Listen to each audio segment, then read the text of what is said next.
Wow. Howdy guys, I'm Jeep and Jason, and today I'm going to be showing you how to put this, the MetalCloak 4-link long arm kit, underneath my Jeep JK here. And this is going to be the start of the next transformation of this Jeep into embracing the territory and I love. The wide open terrain of the Mojave Desert, Death Valley, miles and miles of fast, fun fire roads, followed by a little bit of rock crawling, and then blasting across the desert again. And that's what I'm really wanting to make this Jeep just excel at. And instead of just jumping into a new JL Jeep, I love this platform. I'm bonded with my Jeep right here. It's driving so good, and I think I have a really fun perspective. I have the MetalCloak DB3 brackets on here right now, and I actually love the Jeep in exactly the shape and trim it is right now.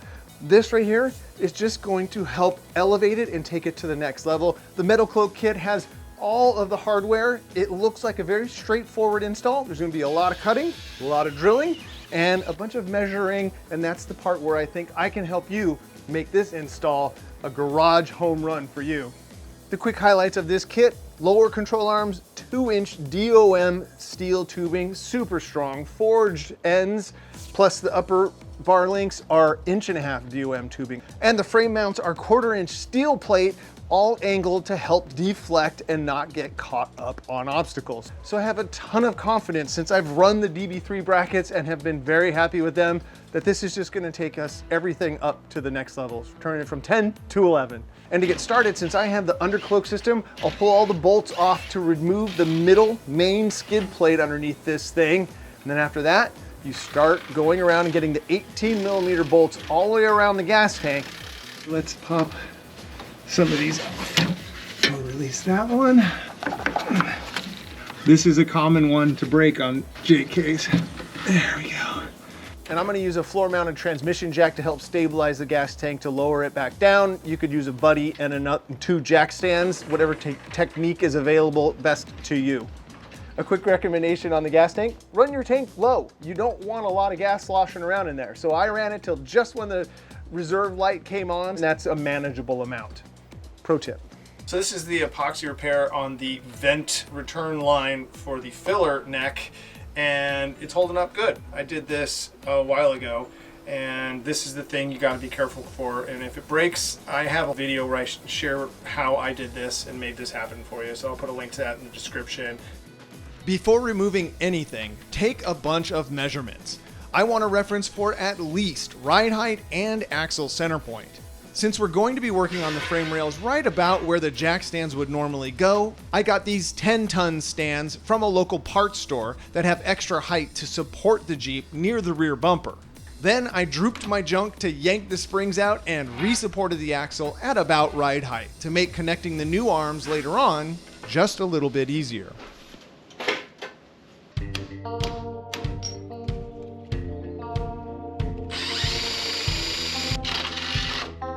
I love how the instructions are just built into this thing. Passenger on the passenger side, P, D driver's side. Chamfer goes to the front of towards the front of the vehicle. Look at that, front, 1/4-inch from this seam, not the weld, but the seam. So for now, and 0.25.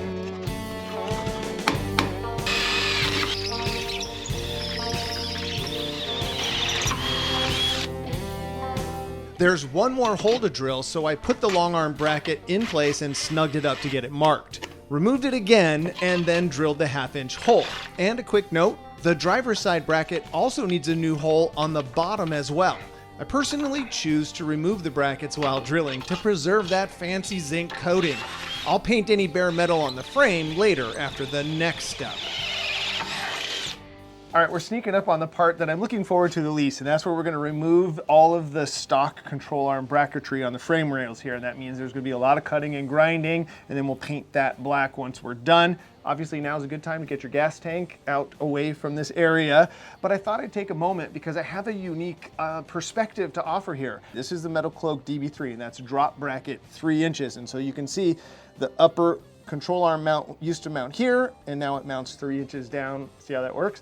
Very clever, right? And what that does is that just corrects the geometry for a lifted Jeep, because as you notice when you cycle your suspension up and down, because it pivots right here so close to the axle, this the wheelbase actually changes through the travel of the suspension. Now, as I hold up this lower control arm from the long arm kit, it's pretty dramatic, the difference here of what you're doing.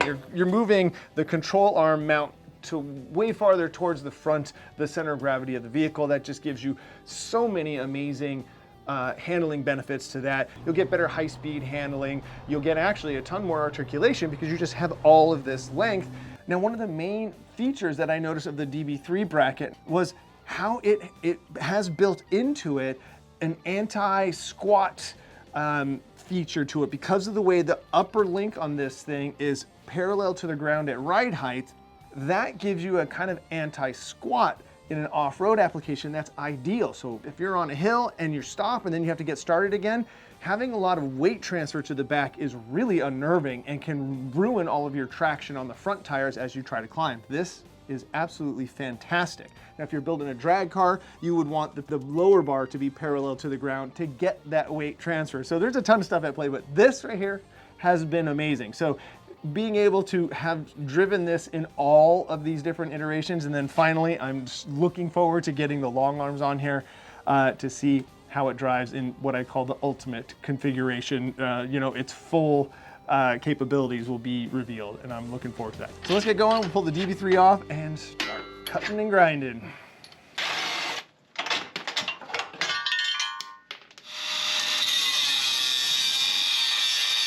I found a cutting wheel very effective at removing the lower control arm bracket and a little bit of torch action with a side order of more cutting wheel, good for deleting the upper bracket. Follow that up with a bunch of grinding to smooth it all out.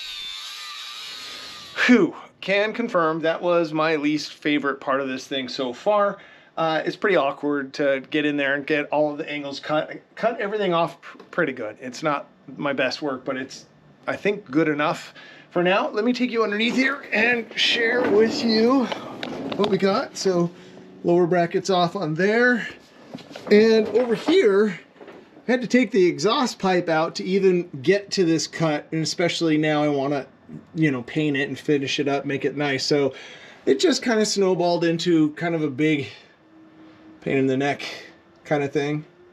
I've now taken a wire wheel to all of these areas and I'm ready to fog some paint over it. So all of this stuff, and then even where we drilled all the holes for the control arm mounting bracket, the new bracket that goes here, I'm gonna just fog some paint on all of these too. You don't want bare metal in there starting to rust. So that's kind of why I didn't put that in yet. Now I'm just gonna rattle can all this, and then we'll probably call it for the night. And in the morning, we get to start bolting all of this stuff up.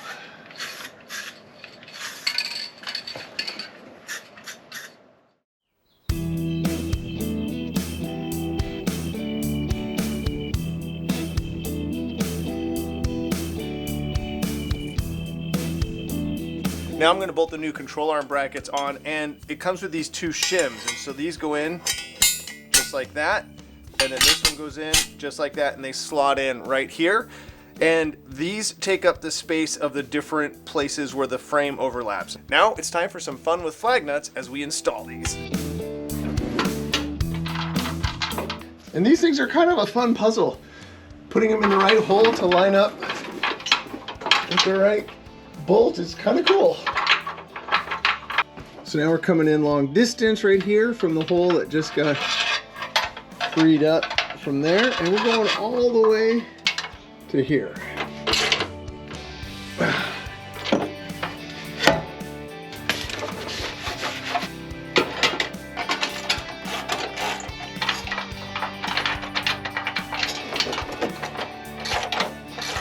This is how our shims take up this space in the frame right there. Everything's mounted up, and this gives you a good example of how the flag nuts will look from this access hole right here. Pretty cool. All right, a quick tip to make the gas tank a little bit easier to deal with. Even though I drained it down to the reserve tank, it's still pretty heavy and awkward, and I'm gonna reinstall it myself. So to make that easier, let me show you a quick tip. I got my battery hooked up here, and the positive is this side right here. Negative is the terminal. There's 4 tabs inside there, and so the far left, as you look at it here, is negative. positive is the far right. And I'm just gonna run the fuel pump just like that. And you can see it is now draining. There's quite a bit. There's like 4 gallons in this thing. I'm gonna fill up this 5-gallon jug, and that's just gonna make my life much easier. So there you go, quick tip. Starting with the stock gas tank skid plate, cut the appropriate mounting gear off. Next is the bigger cut on the MetalCloak skid plate that goes underneath that stock one. There's clear instructions for that, and the AutoEdits recommendation is to add a little bit extra even to that. Now, heave that whole assembly back underneath the Jeep and reconnect all of the fuel lines and vent tubes. So I cut a little bit more than what the instructions said.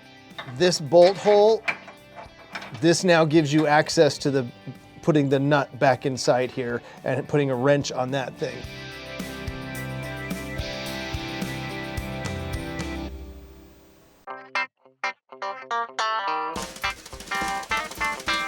It's finally time to swing this golden goodness in there and get the payoff that we have been wanting. Now the instructions say to measure your beginning starting point to 38¼ inches eyelet to eyelet here. I took a quick measurement and it's 38½. So I'm gonna measure eyelet to eyelet 38½, and then 38½. And the key here is to make these things symmetrical. You want these things identical when you put that in, because this is where this paying attention and attention to detail to getting your axle dialed in and lined up perfectly will pay dividends big time down the road. Since I'm having good luck here, I'm gonna do the same thing here. Gonna measure what I'm at, since the axle seems to be in its happy place. Ooh, a little short. Let's go one more turn. 33¼ right there. Let's get that in.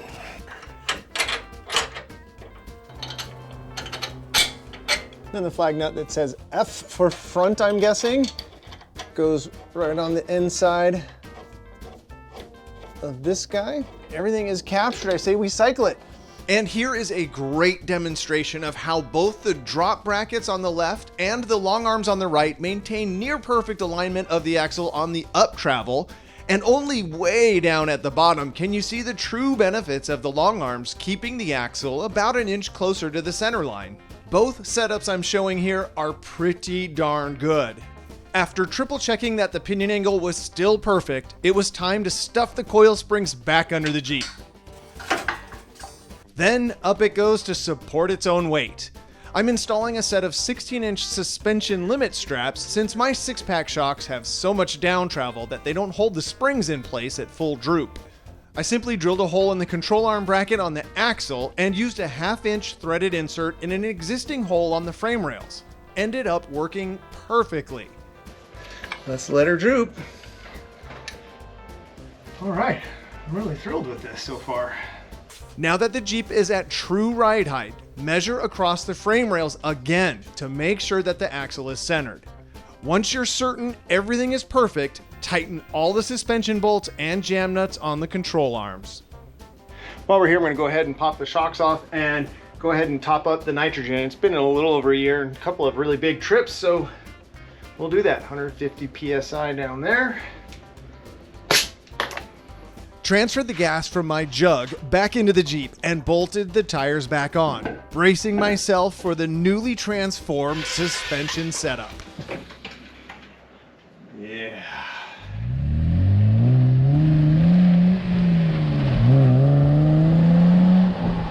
So I was just gonna pull this thing out into the street and get some beauty shots and call this done, but I drove it down to get gas and it blew my mind how overwhelmingly, subtly different and better and just different this thing feels. Look at, I'm gonna take a sharp left here. It's weirdly, the rear end feels so much more compliant, yet still extraordinarily stable. This thing always felt great to me, like it handled really quite sporty for what it is. And this is kind of throwing off my whole calibration because it just feels so planted. I had to just do a quick, I'm gonna do a, stay tuned. Make sure you're subscribed because I'm gonna do a full shakedown video and test drive and show the difference. But I wanted to tack, I know this is already gonna be a long video, but I wanted to tack this on to the end because it's that mind-bogglingly good. And it's so awesome to feel that because it was a lot of work to do this. I'm not gonna sugarcoat it at all. You can do this by yourself in your garage. Plan a full weekend. It took me full weekend to get this thing done. So be ready for that. Just a lot of work. But man, I wanted these results for that amount of work. It just feels so good. Let's do some slalom here. Look at this. A half a turn of steering back and forth and the thing feels stupid good. Oh, I'm over the moon right now. All right, so I'm just gonna 4-low it and let it kind of diagonal my way up this. Listen. So we cross it up a little bit there just to help it kind of, I like to do that to help everything seat in. Kind of felt perfect. And if you'll notice, the Jeep just stays fairly level as it goes through this little curve thing here.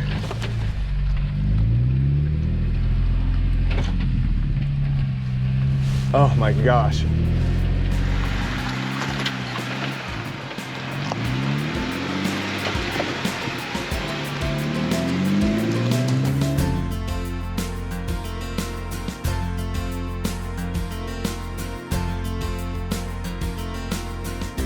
Well, there it is, bolted in some long arms on the JK over the weekend, and man, am I happy with that. I'm definitely thinking, as much as I love the radius arm front I got in here, the lock and load, I'm kind of thinking we go 4-link in the front of this thing too. So make sure you're subscribed, think about joining the channel, and hit that notification button because we've got a lot of work to do on this thing. Right now, we got to get it out in the rocks and see how it does. I'm so excited. Thank you guys so much for watching, and until next time, enjoy your drive.